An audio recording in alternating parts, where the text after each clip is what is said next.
नमस्ते अस्तु भगवन् विश्वेश्वराय महादेवाय त्र्यम्बकाय त्रिपुरान्तकाय त्रिकाग्निकालाय कालाग्निरुद्राय नीलकण्ठाय मृत्युञ्जयाय सर्वेश्वराय सदाशिवाय श्रीमन्महादेवाय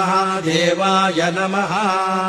नमो हिरण्यवाहवे सेनान्ये दिशाम् च पतये नमो नमो वृक्षेभ्यो हरिकेशेभ्यः पशूनाम् पतये नमो नमः सस्पिञ्जराय द्विषीमते पथीनाम् पतये नमो नमो बभ्रुषाय व्याधिनेन्नानाम्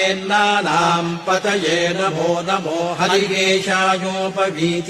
पुष्टानाम् पतये नमो नमो भवस्य हेत्यै जगताम् पतये नमो नमो रुद्राय तथा विने क्षेत्राणाम् पतये नमो नमः श्रुता